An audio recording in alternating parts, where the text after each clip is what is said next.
नमस्कार, मी उदय गुंडेले आपलं सर्वांचं आदर्श महाराष्ट्र न्यूजमध्ये स्वागत करतो। मंडळी, आपण आहोत अहमदपूरच्या या ठिकाणी टेंभुर्णी आणि माळेगावकडे जाणारा बायपास म्हणजे या ठिकाणी आपल्याला दिलेला आहे। या बायपास शेजारीच असलेला या ठिकाणी श्रीराम मंदिर या ठिकाणी आपल्याला पाहायला मिळत आहे।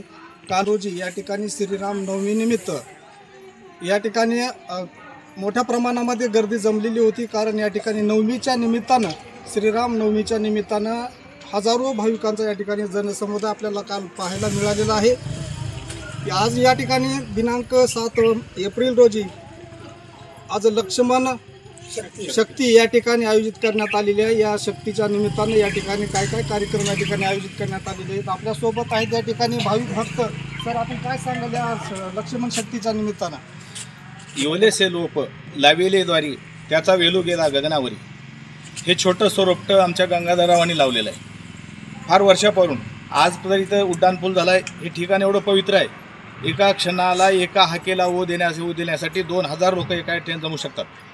काल रामायणातले रामनवमीचा रामजन्माचा कार्यक्रम आहे। या कार्यक्रमामधून रामायण आम्हाला शिकवायचं आहे। रामायण हे जगण्याचं माध्यम आहे। रामायणामधून कसं वागावं, कसं जगावं, या भावाभावाचं प्रेम कसं आहे, बंधुबरोबर कसं आहे, जीवनाचा मार्ग जर शोधायचा असेल तर रामायणामध्ये आलो तर जीवनामधलं कुठलंही दुःख आपल्याला येणार नाही, किंवा कुठल्याही दुःखातून या तापातून या संसारामध्ये अनेक प्रकारच्या अडचणी आहेत, तेवढ्या संसारातून जर आलो तर रामायणामध्ये आम्हाला त्या दुःखाचा विसर पडतंय आणि आनंद मिळतंय। आनंदकडे इकडे तिकडे तो इकडे। आज दिवसभर आम्हाला कसल्याही कटकटीची आठवण येत नाही, एवढं आम्ही रामायणामध्ये पवित्र आहे। काल दिवसभर चांगल्या प्रकारचे या ठिकाणी कार्यक्रम झाला। जवळपास 2-2.5 हजार लोकांची या ठिकाणी उपस्थिती होती। माझी रामाला परमेश्वराच्या चरणी विनंती, हा कार्यक्रम जसं जसं पौर्णिमेचा चंद्र वाढत जातो तशाप्रमाणे हा वाढत जावं। आणि हा आजचा कार्यक्रम जो आहे ना, हा लक्ष्मण शक्तीचा आहे। या रामायणामध्ये आमच्या हनुमंताला बाजूला काढलं तर रामायण शून्य आहे, आणि संकटाच्या काळी धावून येणे आणि संकटाच्या काळी मदत करणे आणि वेळेचं भान ठेवायचं नाही, काही नाही, कसल्याही प्रकारचं वेळ मानायचं नाही, काळ मानायचं नाही, अडचण मानायचं नाही। एवढे अनंत संकट पार करून आमच्या हनुमंतानं लक्ष्मणासाठी औषधी आणल्या आणि वेळेमध्ये उठवलं। हे वेळेला महत्त्व देणं हे सुद्धा मला रामायणातून शिकवायचं आहे। ही संस्कृती वाढली पाहिजे, संस्कृती टिकली पाहिजे, आणि पुढच्या लोकांना रामायण काय आहे, आमचं हे ठेवा काय आहे, हे खरं तर पवित्र तो देश पावन तो देश आणि पवित्र ते कुळ जेथे हरीचे दास जन्म घेती। आमची संताची भूमी आहे, महाराष्ट्र ही संताची भूमी आहे। प्रत्येक ठिकाणी ज्याच्या त्याच्याप्रमाणे महत्त्व आहे। या ठिकाणाला सुद्धा अगदी अलौकिक अशा प्रकारचं महत्त्व आल्याशिवाय राहणार नाही, एवढं मी माझ्यापर्यंत सांगतो। या ठिकाणी लक्ष्मण शक्ती आणि काल श्रीराम नवमी निमित्तानं या ठिकाणी जो कार्यक्रम आयोजित करण्यात आलेला आहे, हो, ते आयोजक या ठिकाणी कोण असतील? गंगाधर आहेत, आमचे गंगाधर आटोळकर। हे यांचं वैयक्तिक मंदिर आहे।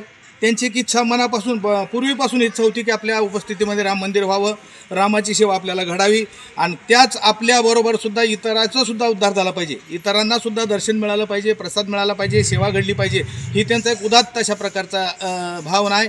आणि परिसरातले भाविक लोक, माळेगाव इकडं टेंभुर्णी आहे, या चंद्रभागा नगरमधले सर्व लोक सहकार्यानं अगदी एकजुप्यानं आपलं घरचं काम समजून या सगळ्या कार्यक्रमाला लोक उपस्थित राहतात, 100% सहकार्य करतात आणि हा कार्यक्रम यशस्वी होण्यासाठी प्रयत्न करतात। धन्यवाद सर। खरोखरच या ठिकाणी हजारो भाविक भक्त एकत्रित या ठिकाणी करण्याचं काम गंगाधर आटोळकर यांच्या माध्यमातून या ठिकाणी आपल्याला पाहायला मिळालेलं आहे।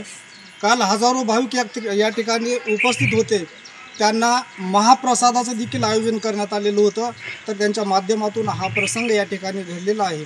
तर या ठिकाणी आपण पाहत आहात आदर्श महाराष्ट्र न्यूजकरिता उदय गुंडिले, अहमदपूर, लातूर।